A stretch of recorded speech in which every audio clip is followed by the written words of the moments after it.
Welcome to the SkillRanch. This podcast is designed to equip entrepreneurs, professionals, and consultants with skills to impact tomorrow's work environment. Now here's your host, Bilal.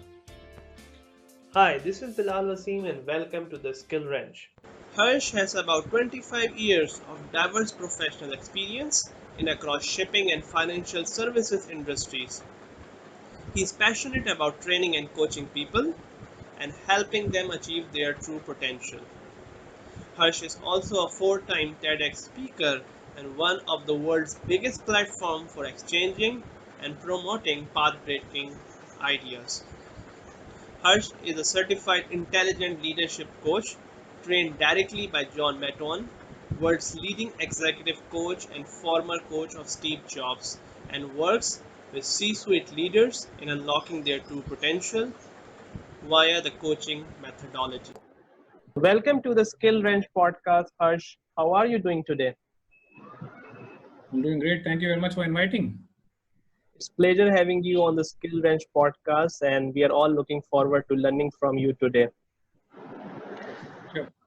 I went through your profile and discovered something really exceptional, that you are a ship's captain turned into an investment banker and then turned into an executive coach. Could you please share with us your exceptional career transition journey? Yeah, sure. I don't know whether it can be called exceptional or not, but yeah, it is definitely quite exciting for me to make all these career transitions. So yeah, I started my career in the Merchant Marine, in Merchant Navy. I joined as a cadet, and this was a time when in India everybody was trying to become a doctor and an engineer, and I, for some reason, actually chose to join Merchant Navy, even though nobody in my family had ever seen a ship before in their lives actually. So that was the point, that was starting point of trying to do something different. Really. That was origin. And uh, and then I worked in the shipping industry for next 18 years. I was sailing at different levels, different ranks. I eventually became a captain and traveled to almost every major country in the world. And then after spending about 18 years in the shipping industry, I decided to quit, put my feet on the shore, so to say. I went back to college, did my management education, and then I moved over from shipping into finance. I got an offer with one of the major investment banks here in India. And that was my second sort of career in financial services industry. And I worked with them for about 9 years in different roles. And then sometime around mid of last year, I quit and I started my own consulting practice. So I now practice as an executive and leadership coach and a training consultant. So three different careers: shipping, finance, coaching, not related to each other, but that's how it was always supposed to be, I think. So those are three very different aspects, like life on the sea, life in a corporate office, and now life in your own office, that is executive consulting that you do. What have been the key learning in all those three areas for you? I mean, I think I have some, you can say, learnings, guiding principles, belief systems, which has helped me through this journey. One belief is really we all should reinvent our lives at regular intervals. So we should not remain the same person for long, and that is a key reason for me to make these career transitions. Even though I was doing very well in shipping, at a senior position, earning well, but I said no, I want to do something more in life. Similarly, when I was in the banking sector, I was again doing well, senior positions, well settled, but I said no, I want to do something more. So one belief has been we should reinvent our lives. The second belief I have is that all of us have a lot more potential than we actually sort of explore. So somehow we end up working in a very fixed framework, saying I can only do this or I cannot do that. So that's the myth I have always wanted to break, saying no, we all are born with unlimited potential and we should explore our potential, push our limits as much as possible. And that is a very reason why I've tried to do things which have been very different from my previous experiences. And that is just a way to challenge myself and see what else can I do. And the third belief I have is if you give yourself time and if you're persistent and if you work hard, there is absolutely no reason why you will not be successful in life. I think those have been core guiding principles or beliefs which have helped me so far, and I know that I'm not done as yet. So this is one my third career avatar, but I'm sure I'm going to do something more. I don't know when, but at some point I want to do something maybe more. That would be really nice to know what else we can shift now from coach to something else. But that persistence and continuous thought of doing better from where you are today has been a great learning that can take us to any position that we wish to achieve. But amongst all those learning, and especially taking into account the current pandemic situation, the current business environment that we have, what learning can we apply in the current scenario? Interesting question. So I go back to when I moved my career from shipping to finance. Now I made that switch when we were in the middle of the biggest financial crisis we had seen. It was the Lehman Brothers crisis, the subprime mortgage crisis, And now when I moved into consulting, again within 6 months we are seeing this again a crisis which world has never seen. So one of the key learning for me have been that you can never time a move. There is no right or wrong time to do something in life, and you just cannot sort of predict what will happen next at all. So you cannot prepare yourself enough for what might happen. So I started this practice last year, and within 6 months now I'm facing this new crisis where businesses are shut down or just in survival mode, and everybody is impacted in different ways. But what I also realized in this during the last 3-4 months is that, look, while you cannot time things, but you can obviously focus on things which are under your control. A lot of times we end up worrying about so many things which are external to us, which we cannot control, and hence we lose our focus, we lose time, and we waste energy on thinking on those things. But if we just focus inward, saying, okay, fine, there is a crisis, or there is this emergency happening, or something else is happening with my business or life, what can I do about it? What can I control instead of worrying about what I cannot control? So that's one of the biggest learnings for me, saying, fine, all this is happening, but what can I do about myself, consolidate my business, still continue to think about growing and prepare myself for the future. So that's one thing. Learning is focusing on what I can control versus not worrying about what I cannot control. That's one thing.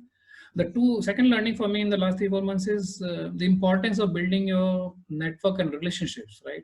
So when you are in a corporate environment, typically your network is within your own organization, or at best within the same industry, and you don't feel the need to go or venture out too much because you are in a well-secure job, you're getting your salary, and you're well settled. But when you go out being independent, I think that is where the need to build your network or build relationships comes into the picture. And I have actually spent the last 3-4 months creating my network, building my network, talking to people, and building relationships. So that's, I think, the second learning.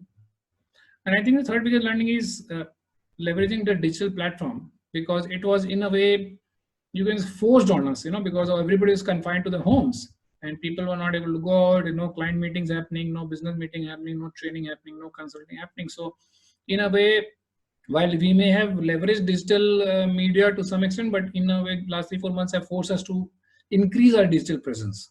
And that is where I focused in the last 3-4 months, saying, what can I do about my business so that it can help me increase my digital presence, both as an individual as well as a business. So that's where I've been focusing a lot on platforms like LinkedIn, because for me, all my target audience is on LinkedIn. So I spend a lot of time creating my presence there, connecting with people, building relationships. So that's been my sort of learnings, right? One, don't try to control what you cannot control. Try to focus on something what you can control. 2 is build relationships. 3 is improve your digital presence, whichever medium works for you. And it does not mean everybody has to be on LinkedIn or Facebook. Whatever medium works best for you, based on your needs. And then the final thing I think is focus on positive things in life, right?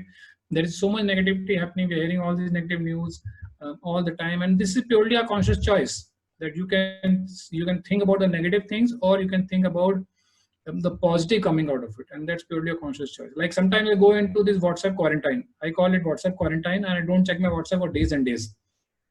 But I just know that there is nothing positive happening in terms of the message being exchanged. So it's a purely very conscious choice to remain positive and think on the bright side of things. And that's something, a message I would say to all your listeners, really, right?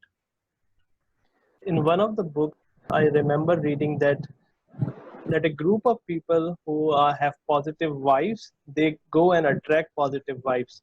So if you come on social media like LinkedIn, Twitter, Facebook, whichever works for you, and you have that positive vibe, You will be able to connect with positive individuals on LinkedIn, and that will enable you to be successful. And you mentioned about your own LinkedIn journey. So would you like to share some of your highlights so far of your LinkedIn journey, and has it enabled you to be successful in your coaching practice? Yeah, sure. So I had a LinkedIn presence, a profile made, I would say 10 years back, but it was like a dead profile. I had never used that. I just made a profile, kept there like that until almost 10 years ahead, there was no activity at all. So it was a dead profile. And then when I started my practice, I said, okay, let me get back to LinkedIn, see what's out there again. So I started exploring LinkedIn in around, I would say Q3, Q4 timeframe of last year. Saying, let me go out there, start reaching out to people, connecting with people. But again, I was not aware how to leverage the platform, how to build onto that, right? But then I started process of learning, saying, okay, one way to build your presence is really to show the value you can add to people's lives, right? So I started doing a couple of things. One is I started reaching out, connecting with people um, uh, in terms of like-minded professionals, right? That's one thing I did. Connecting and then taking things from online to offline, sort of meeting with people when it was possible before this whole crisis, and then also speaking to them on the phone or connecting. So basically taking relationship building to the next level from online to offline and knowing people at a personal level. That's what I did. And today the stage is that every day I speak to at least 3 to 4 people from LinkedIn every day.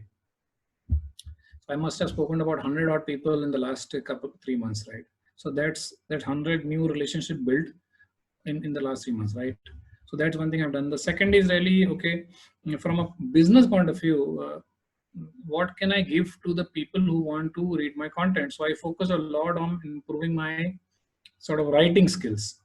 So whether it is blogs, whether it is posts, whether it is infographics, I continuously try, and I had never written before. So I started learning how to write, and then what content resonates with people, what does not. And it's more about what can you give to people so that they feel that there is some value addition in their lives by reading that post or an article, right?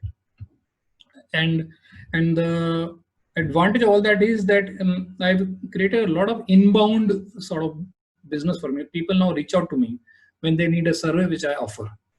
So LinkedIn can be leveraged both ways. It can be done for inbound or outbound. I have not done any outbound so far. Eventually I will do at some point.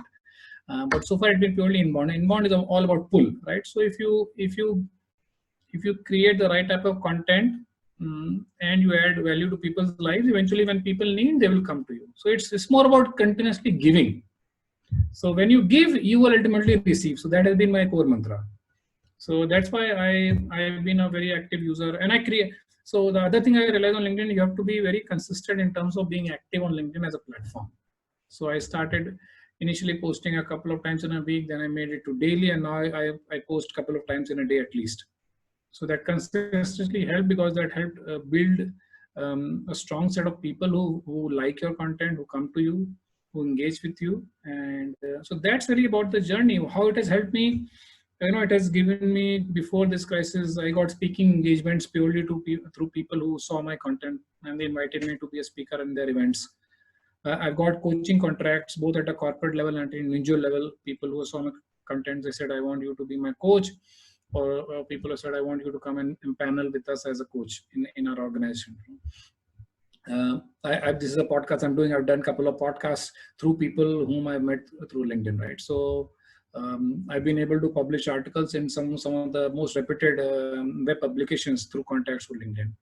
So a lot of things have happened. Again, it's a question of now continuously building on from here, really, right?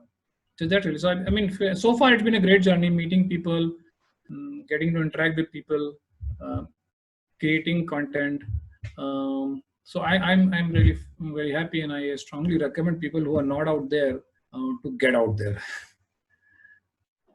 Your whole journey has shifted, and maybe now in this part of when you're doing your own business, LinkedIn is playing a major role towards your success. So that means that you have leveraged LinkedIn and established successful businesses. So how the other businesses who are there can also leverage LinkedIn to get their business? And if you would just ask very simply, why LinkedIn?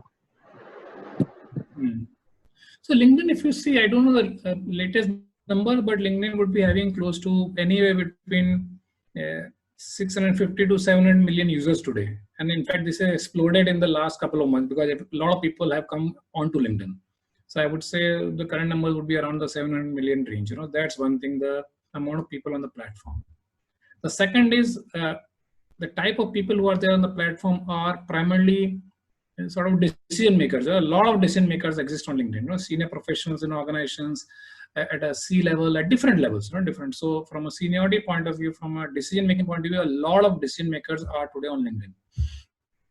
A lot of influencers who influence other people or influence industries or trends are on LinkedIn, right? So you have a very good sort of mix of people who are out there, and most of them are serious about doing business or professional work or job or whatever it is. So they have a very specific focus because of which they're out there. As compared to other platforms, let's say Facebook or Twitter and all, there sometimes your goal is not very well defined why you're out there. But I think in LinkedIn, a lot of times people who are there, they have very specific focus. They are either there to build a professional network or grow their business or create their brand. So sort of the purpose is in most of cases defined. That's one thing. So the outreach and the type of people, decision makers out there, right? That's one thing. Two is a lot of people always feel that no, LinkedIn is only professional and only job. No, there are now so many different type of consultants and professionals coming onto LinkedIn. Like content writers, like photographers, like so many people are now coming on and leveraging this platform purely because they realize that my target audience in terms of clients are on LinkedIn today. So there was this, I would say, a myth saying LinkedIn is only extremely office or organizational related. That is not true anymore, because in the last 3-4 months it has changed a lot. So any type of business can actually be on LinkedIn, and they can actually create a full strategy to reach out to the right decision makers who can help them generate business. So that's where I think today any business, whether you are an entrepreneur, solopreneur, any sort of business, I feel should leverage LinkedIn as a platform because of the power it wields, in terms of the helping you reach the right set of target audience. Well said. And in your initial description, when you were giving detail about LinkedIn and how you are getting now inbound network to your profile, and that needs a presence. So let's say a business that is starting out is well established on the site, but the digital presence is not that strong so far. So how can they create a brand awareness for themselves on LinkedIn to attract those clients? So there are a couple of things, right? From business point of view, LinkedIn has certain features or functionalities. One is they can create their own company page on LinkedIn.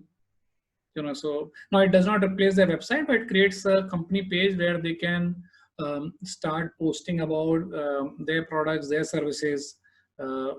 So you create a mini presence on LinkedIn about your company. That's one way to look at it. The second is your own employees who are on LinkedIn from a business can create a lot of brand awareness about your product and services. However, you have to think about LinkedIn as not an in-the-face type of marketing tool, right? So that brand awareness has to take its own time, and the best way to create brand awareness on LinkedIn is through content strategy. And again, it is all about giving value to people. So for example, let's say you're a photographer. Now instead of saying, okay, I'm a photographer and these are my photographs, you can start people giving values around, okay, how do you take a good photo in the night? Or what is the best camera to use? So instead of directly talking about your business or your service, you start creating content and various medium of content, whether it is video, articles, podcasts and all, on giving something to people which can help them. And then in between, you can also talk about your product or a service, but not in the face, because people are put off by in the face type of marketing. So LinkedIn is somewhere where you can actually create a lot of content based marketing strategy revolving around your product and service, but not necessarily all the time directly targeting. And your employees can be your brand ambassadors when they are posting about the type of service, the type of industries you're operating in, what are the challenges in the industry, how is your product helping. So you can do a lot of that, right? You can publish a lot of case studies, how your product and service has helped a particular client. Clients can post testimonials. So there is so much which can be done on this platform to create brand awareness, but it takes time. It takes time and patience, and that's important. The other way to create LinkedIn is also, LinkedIn also has these LinkedIn ads and all, which is just like any other advertising medium on like Facebook and all, but that's very expensive, so I won't recommend to any business.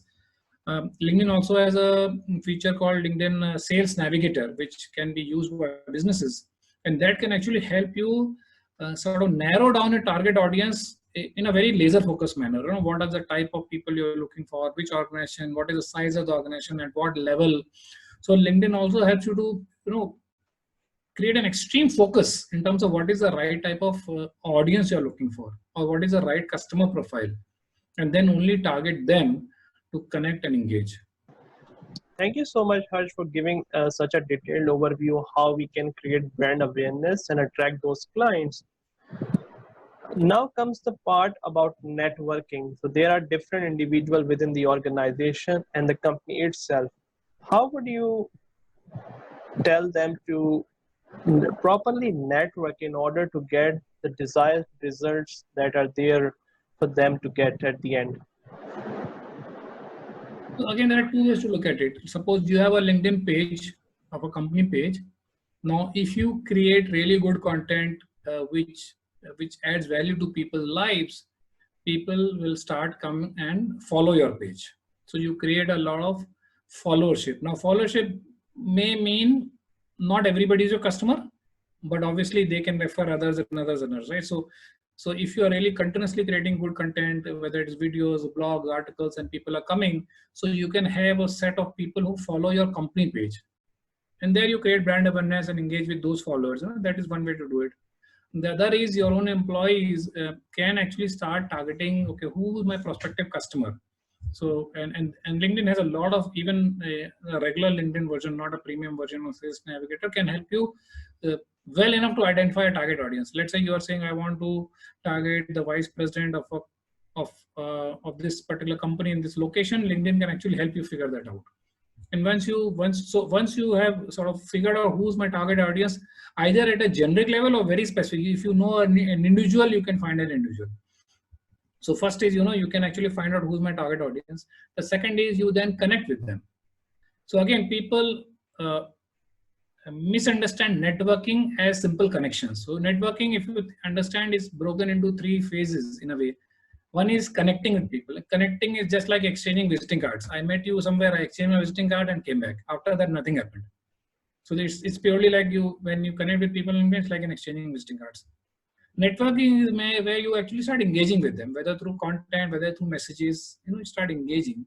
And then comes relationship building, where you actually start getting to know each other better. So if company or the employees can follow this process of first connecting with the right set of target audience, then trying to engage with them. Engaging could mean inviting them to visit your their content, or going and looking at their content, commenting on them, engaging through comments and posts, even exchanging few messages without pitching, trying to know the customer better, and then coming to trying to get that relationship offline and talking to them, understanding the pain points, and then you can actually say, okay, I have this product or service, would you want to look at it? So it's a journey really, right? Now some companies may prefer direct selling, and sometimes it may work. If there is a real pain point and there is a sense of urgency in the customer requirement, that can also work. But if you want a really strong pipeline of customers, then I think the journey of connection to networking to relation building has to be followed before you start pitching. Yep, like LinkedIn journey of connection and relationship building is very important, and that is when you develop that kind of a relationship, which is a win-win. I give something to you and I get something in return. But now if and look, we are a good example, right? We met on LinkedIn, we connected, we started exchanging messages, we engaged on each other posts, and now we are here, right? So it was a journey. It didn't happen in one day. It took time, but today we are here, and what we are doing together, that is going to help the larger audience that is there and help them become successful.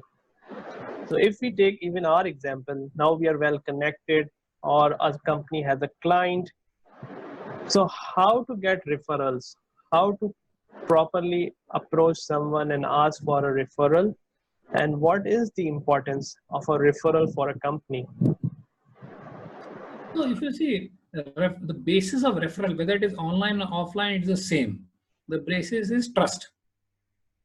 That's the pure basis. Now, whether it is offline, online does not matter. So, for example, if I need business from one of your clients, you will not refer to me till you trust me, till you know me well enough. So the basis still remains trust, right? And trust has several factors. Trust has a factor of relationship, right? How well we know each other. Trust as a factor of credibility, right? You may know very well, we may know each other very well, but you do not know how good I am at my service or a product. So how credible I am, whatever I'm claiming, am I really good at my work? So how credible, so trust has that, so referral would have be based on trust and credibility, right? So LinkedIn offers you both these things, right? One is obviously you can connect with people, build those relationships so that people know each other well at a personal level. And next time when you need something, you will not hesitate to call me, or if I need something from you, you will not hesitate to call me. So that is that relationship building part of it. And you trust, right? The second is, okay, you see what I'm doing out there, the type of content I'm posting or not. So you know, okay, this person knows his or her stuff, right? If he's a leadership coach, I can see he's talking about leadership. I can see his thought process. I can see the ideas he's putting through. So I have clear visibility on what he's doing, right? So you can build a lot of your credibility through the type of work you're doing through content, right? Then LinkedIn also offers content where you can publish case studies, right? Suppose I have done some good work with a client, I can publish a case study there on LinkedIn. Say, okay, this was my client, he or she was going through this crisis, and I helped in this way. So that itself, and I'm putting out there in the public. So when people read that, they can actually go and verify from my client if I put the name, say, okay, is this true or not? My client can put a testimonial for me on LinkedIn saying, well, I worked with so-and-so coach and it was great. And that again adds credibility to who I am. And even if you look at the LinkedIn profile, there is a section for recommendations where people can actually write testimonials if they're happy with your product or service. So LinkedIn offers you all these so many avenues to create that relationship, trust, and credibility. And once that is done, then you are at a much comfortable level saying, so now if you know me and you know my content, tomorrow if one of your network person needs a coach, you may not hesitate to call me saying, okay, Harsh, I have somebody and I want you to talk to him, right? Or you may directly say, I know somebody who's really great, and go and talk to him because now you know me, right? But it is a time-consuming process. And it is the same offline as well, right? Where you cannot build trust and credibility in one day. Credibility takes time, and sometimes like trust can be taken as if we take the example of freelancer, independent consultant, or small consulting firms and executive coaches such as yourself. Sometimes trust comes with successful work. Let's say you work with a senior organization, you might not want to share the name, but a testimonial that Harsh worked with a large financial institution out of India means that you are credible, that you're working with bigger organization. So if we just take that example, what suggestion would you give to those individuals who are working in a small business, like 2 people, 3 people working together, how to effectively utilize testimonials to land bigger clients? I think you can create a testimonial as a case study. So you can write a story without naming the client, saying, this was a situation, I had a client, this was a situation, this is how we helped, So I think you can convert a lot of testimonials into case studies and publish. You can do, if your client is okay, you can do podcast. You can do video interviews. A lot of people do that, So clients can give you video testimonials if they want to be named away, and you can publish those. So there are various ways to push that out to people to know you, right? It's the same thing, right? What you do in offline is the same thing you can do, but now you have bigger reach and you can have a targeted reach. And that was very detailed for companies. Another very important aspect, and when LinkedIn comes to your mind, for many individuals, it is a platform to connect with recruiters, connect with industry experts to land their next job. So if we take the example of job seekers, how important is their profile, and what aspect in their profile really attracts you when you have the first look at their profile? LinkedIn is a great platform for job seekers because again, most of the decision makers, the HR heads, recruiters are today on LinkedIn. So from the target audience, it's a great place. And LinkedIn also has a job section where companies are continuously posting jobs postings, and you can get notifications. So it's a great place to be in, right? It's much better than a regular online job portal, which more acts more as a database than actually an interactive platform, right? Um, the challenge is that how do you create visibility for yourself when there are millions and millions of people who trying to find a job, right? That's a big challenge, right? Especially, and that's the same challenge when you go in physical world, right? When there are hundreds of people or thousands of people applying for the same job, how do you create visibility? So I think the principles always remain the same. So when you look at the offline world, how do you stand out? You stand out through your resume. Your resume has to be solid enough so that the recruiter sees, and then they shortlist you for the next round of the process. The same thing is here. When you build your profile, you build it in such a way that when somebody lands to your profile or sees you, they see it and they see, okay, yeah, this is the right person, or I want to talk to this person. So that's the basic thing people have to be aware. Now, in that, there are 3, 4 things people should be aware. One is just a photograph, very basic thing, but you will find a lot of people don't even have a professional photograph. So have a nice professional photograph on your page. Behind the photograph, there is the whole a banner space, a LinkedIn profile banner. Again, most of people keep it empty. If there is something you are doing, is something which can add credibility to you, use that real estate space as well, because especially most of people now are using the LinkedIn app. So when they're checking things on mobile, that banner can create a lot of visibility for you if you have done some work which you can leverage that space for. The third thing is your profile heading, which is a summary, which is 120 character limit. Now, most of job seekers put looking out for a job, seeking opportunities. Now, that does not tell a recruiter anything about you. So there are ways to there are a lot of articles on how to write a good LinkedIn headline. But the idea is that that headline should attract people. When people see your profile, they should stop by and start reading further. But if that profile says I'm looking out for a job or open to new opportunities, it does not tell me anything about you. So that headline should be either what you're good at, what are your key skills, what have been your achievements. Again, in that 120 character limit. So you can say, okay, let's say I'm a digital marketer and I've had X amount of companies, generate so much traffic. That's a very specific statement. Or you can say, this is what I'm good at. I'm an expert on this area. So how do you get your headline right is very important, because then when your photograph and headline are good, attractive, then only the person will read further. Otherwise, most of the time people will skip. And that's the same thing that happens in a physical resume. When people see your summary, if that makes sense, then they move on. Otherwise, they skip it. And then obviously LinkedIn offers a lot of other sections. There's a whole summary or about section where you can write a lot about yourself, what work you've done, what is that people should look out for, and using the keywords. Again, the keywords is very important, because the type of job you're looking for, your profile should ideally have those keywords, right? So if you're looking for a job, let's say as a digital marketer, your heading should have the digital marketer word, because when a recruiter is searching for digital marketers, your profile should come up. So there is a summary section where you can write a lot of details about you, yourself. There's a whole professional section, which obviously if you have worked before, you can update, make sure it's complete. Then there are 2 very important sections. One is the skill section. So a lot of times you can actually highlight your core skills. And those skills should ideally match with the type of job you're looking for. And you can have your ex-employees or people who know you, who can actually come and endorse your skills. So that adds credibility to your profile, saying he's good in project management or he's good in risk management, and people are vouching for it. There's a section on recommendations, where your previous employers or people with whom you have worked with can actually write a proper testimonial saying about their experience with you. So there are so many things you can use to build a nice profile.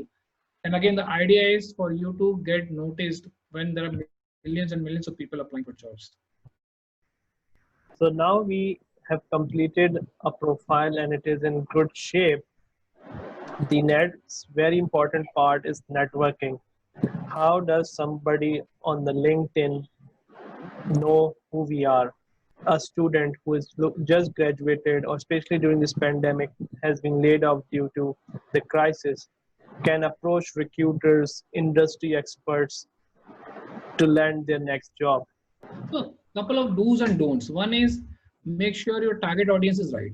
So for example, when you are searching for a job, your target audience has to be ideally the HR heads of companies or recruitment companies, or maybe senior functional managers who might be sort of involved in the recruitment process. Make sure you are focusing on there and not focusing anywhere else, because a lot of time the moment somebody gets on LinkedIn, they start reading different posts and they start engaging and all, and they waste time. So make sure a majority of your time is spent on job search. That's very important, because social media can be consuming. There's no end to it, right? The moment you get on, you start seeing posts, you start liking posts, you're reading posts, and then all you know, you spend 2-3 hours just going through different posts. But that will not help you land a job. So first thing, just making sure whom to follow or whom to connect with, targeting. That's the first thing, right? So let's say for a recruiter, HR heads of companies, different recruitment companies, and at best some functional managers from the companies they are targeting. So that is your target audience to begin with, right? So focus there, spend most of time there.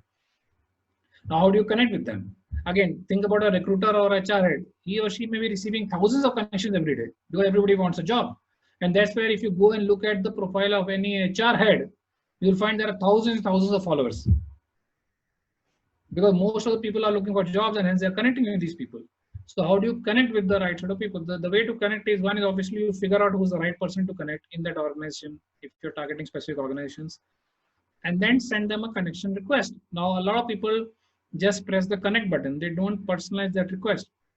So make sure when you send a request to somebody with whom you want to connect, it should be personalized. And what does personalized mean? Personalized means not asking for job. Personalized means either you very briefly introduce yourself, or you mention something which you have noticed about the other person, so that it shows that you have actually gone through the profile of the person and there is a reason why you're connecting.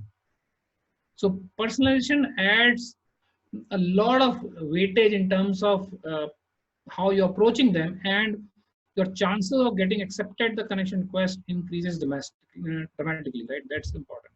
But if you just send connection request, the chances that the request may not be accepted or ignored. But if you personalize your message to every person, the chances of that getting accepted are much higher. So the step is identification, making the connection personalized. Again, not asking for the job at this moment in time. A lot of people do this mistake again. The moment they connect, they start asking for jobs. Again, I understand this is a challenging time for all of us. A lot of people who lost jobs and a lot of people are looking for jobs. They are desperate. They want to approach. But think about the recruiter. Think about the HR head. They will receive so many such messages throughout the day. It is very difficult for them to then actually focus which candidate to focus and which not. So ideally, you should not ask for a job immediately as soon as you got the connection request accepted. There is a cool off time you should wait for, and that could be a couple of days, and then introduce yourself. Again, not asking for job. Imagine the state of the HR recruiter, or head, continuously people are asking the jobs. It's very challenging for him or her to manage it, right? So wait for some time, then introduce yourself briefly, who you are and what you do, and so there is a process, because that is how you will actually do in the physical world. In physical world, you will just not approach people, give me a job, give me a job, give me a job. You will not do that, right? So that's the same principle you have to apply in online world. I know these are desperate times and people are saying, I will try everything to get a job, but there is a way to improve your chances. Now I see certain people are actually directly posting on LinkedIn saying, I just lost a job, I need a job, and there are people helping them. So there is also this approach can help. So instead of going the whole connection route and building relationships, you can actually, today I see a lot of people doing that, and there's nothing wrong in it. People are posting just this, that, okay, I was working here, I lost a job, and I'm looking for opportunities. And so many people are now coming out to help you. So there is noticed or improved visibility. So connection, waiting for time, sending a personalized message, then actually trying to get offline, talking to them, getting 10 minutes on their calendar. And that's a long run process, but probably the right process if you really want to build relationship and know people, so that when they know at a personal level, maybe there is something out there, they will reach out to you, and that can help you differentiate from thousands of people who are approaching the same person every day. So that is one way. The second is people are today posting it directly on LinkedIn saying I need a job, and there are a lot of people who are helping them out. That's also a way, and I see that's working. The third is you engaging with your target audience on their content so that they notice you. So if let's say you want to get noticed by a HR head, and he or she has not accepted your connection request, or accepted but after that they have not replied, one way is actually see what they are posting and try to engage with them on the content on a regular basis. It's not a one-time, regular basis, so that they start noticing you. But because ultimately the idea is that out of thousands of people who are out there, you want them to notice you, right? So engagement is one other channel where you can engage. Again, all these three things are the start of the process. It does not necessarily guarantee a job or guarantee an interview, but you are in a better position than a lot of other people who are just sending in their resumes left, right, and center. So don't go out shooting in the dark. That's my advice. And have a process. I know this is a time-consuming process, and when you're desperate, you might want to short circuit the entire time. But when you short circuit the entire time, sometimes you're also reducing your chances. But if you follow this process of how to build connection, how to engage with them, how to know them better, and then actually going and saying, do you have anything out there? The chances are people will at least listen to you. People will at least say, okay, send me a resume at this place. No? Otherwise, you just blindly sending resumes may not help. That's my advice. But again, desperate time calls for desperate measures. People are trying everything, and I don't blame them. But you could do something differently to get noticed. Yes, these times are very tricky, and since the situation is now kind of prolonged a bit, so the number of job losses has also increased. But I also noticed that thing, like people are trying to help each other out a lot, and maybe it's a good culture. I totally get it. Like HR individuals get a lot of requests, and they can't fulfill everyone. But there are other people on LinkedIn that are very actively helping each other out to land their next job. And because we're only focusing on jobs at the moment, but let's say in 2-3 months down the road, when things are more coming back to a normal, how would you suggest like young career professionals like who have just started out their job to create a LinkedIn presence for them? What kind of content should they share to ensure that they also become a brand and they are recognized for what they are doing on LinkedIn, and that can take them further along their career journey? I mean, think about this, right? If you want to create a presence on LinkedIn, the objective is ultimately to get a better job, right? Suppose you're working somewhere, you want to land a better job or in a specific target company, right? So again, it's the same thing. How do you establish authority in that segment or industry domain, right? How do you show people that you're good at it, at whatever you're claiming to be good at it, whatever job, right? So the type of the type of content which young professionals can create is content related to that specific industry or sector, right? Again, what are their thoughts? Again, not copying content from others. It has to be your own original thought. Saying, let's say you're from the shipping industry, for example. I mean, so let's say you want to connect with people who are in the shipping industry and decision makers. You want them to notice you. Then you start writing about, okay, what is the impact of the current crisis on shipping? What is your view about it? What can companies do? What can employees do? So you start creating content. Again, it has to be your original thought. It's the same thing like you are writing a paper or writing an article in a newspaper or somewhere else. The same thing to start creating uh, those your own personal views out there to people and invite people for their opinion, saying, what do you think about it? What is your opinion? So writing articles which are industry specific. It could be also talking about customer problems in that sector or industry, saying, okay, these are the challenges. It could be based on discussions they are having within the peer group, right? Saying, okay, a group of us were talking about this problem and this is what our thought process is. So again, keeping it professional, that's important. Keeping it professional and contextual. Also doing a lot of research about the specific industry or company employees and the leaders. What are they talking about? What are the trends they're talking about? And then having your own views on those trends. For example, let's say, and I'll go back to shipping. Let's say, how is blockchain helping in shipping industry, for example? So if you are somebody in technology and you're enthusiast, you can start giving your own ideas. So this is my thought process. So it does not mean you have to be an expert in that space. These are your thoughts. These are your views. And then when people see it, and then you can invite people on your post saying, You can invite a select person saying, why can you come and what are your views about this topic? So you can sometimes tag very specific people, not random people, specific people saying, okay, somebody is an expert in a particular area, you can tag them into your post. You can say, what is your view about it? And if they like your post, they'll come and comment, and that starts the engagement process. I think that is one way to do it, focusing on just the industry sector, customer problems in that area, and putting forward your thoughts around, and try to use as many channels as possible. Writing is one, podcast another, video is one, infographics is one. Try to sort of do it through different medium of content, because different people consume differently. Everybody may not like writing. Everybody may not like reading. Everybody may not like watching videos. Somebody may want to listen. So different people consume content in different ways. So experiment also with different type of content. So basically, if we would like to just concisely describe whether it's business or whether it is for an individual, like this is a journey, and this is something that won't happen overnight.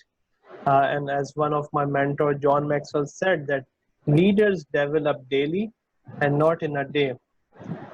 So how important is persistence, focus, and motivation in the whole growth journey to be successful, whether as a business or whether as an individual? And what are your thoughts around it? My thoughts is very clear, right? You cannot, you don't get overnight success normally, right? So it takes time when you're starting a business, when you're starting consulting practice, when you're going out there and joining a new job. It takes time for you to be successful in whatever you're planning to do. So, and you have to give yourself time. That's very important. So, and there's no time frame as such, because your journey, whether it's a business, whether it's a consultancy, whether it's a job, is your own unique journey. So you will take your own time to be successful in whatever you're doing. That's one thing. Give yourself time. Be patient. That's one thing. The second thing is, don't compare yourself with any other person, because someone else's journey could be very different than yours.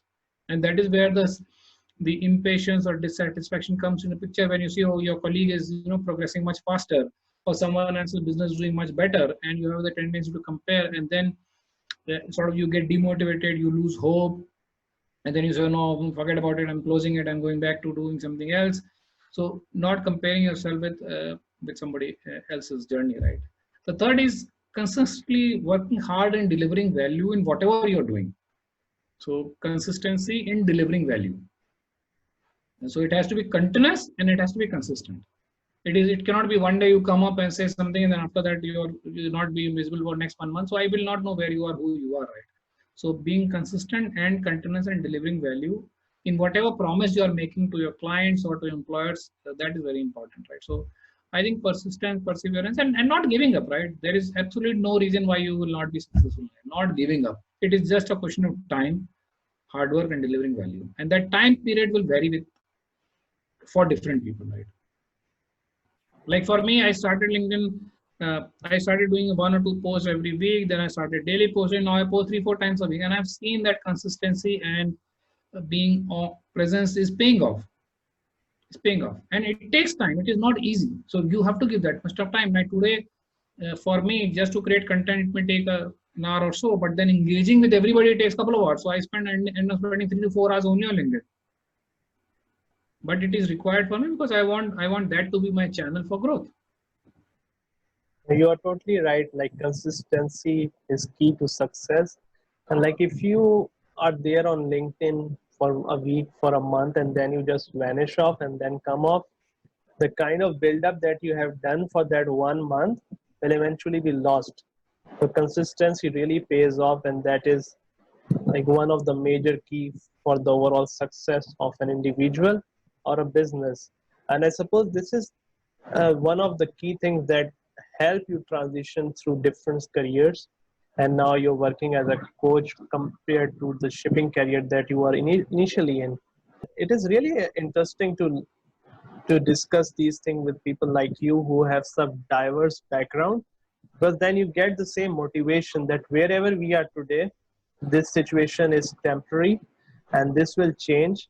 And then it gives us hope that, okay, tomorrow we can do something totally different and still be successful if we are really consistent and motivated to achieve what we have in our mind, and which is a clear goal. So I think, and don't compare yourself. Don't compare yourself. Believe me or not, people, a lot of time people make this mistake on comparing, and that's where things go away. You are unique. Your journey is unique. Your situation is unique, and that's really it. You create your own path. You create your own journey. You decide your own destination. Nobody else can do it for you. Oh, you are unique, totally. Like you are unique, and you are here to do something very specific that nobody else has done or will do. And once we have that kind of a mindset, it saves us from the unnecessary troubles of things that are happening around us. Like some people might be far ahead of us in as of now, but they did their efforts, they did the hard work, and that has helped them to reach that particular position. And I would really thank you, Harsh. It was wonderful learning from you today, and pleasure talking to you and learning about that wonderful transition journey. And thanks for being on the Skill Ranch show today. No, thank you very much for inviting. It's a great pleasure and privilege for me to be a part of the show, and I hope your audience benefits from our discussion we had. And yeah, I'm open to engage with anybody who needs my help really in amongst your audience. Yeah, I mean, the last thing I'll say is that if anybody needs my help, more than happy to help your audience. So, as I said earlier, now today I work as an executive coach, so I coach senior leaders. So, if anybody needs coaching either at a personal level or professional level, more than happy to welcome. I also focus on a lot on sort of women leadership development programs, training programs. If anybody needs training in their organizations, and I'm more than happy to accommodate. I also do a lot of career transition coaching. So if any of your audience needs coaching in terms of how to transition into a different career, that's one of my special areas. So yeah, very happy and open to invite anybody who needs my help as a coach in either personal or professional areas of life, and we can work together to help you become successful. So thank you everyone, and I'm looking forward to having you all on the next episode of Skill Ranch podcast.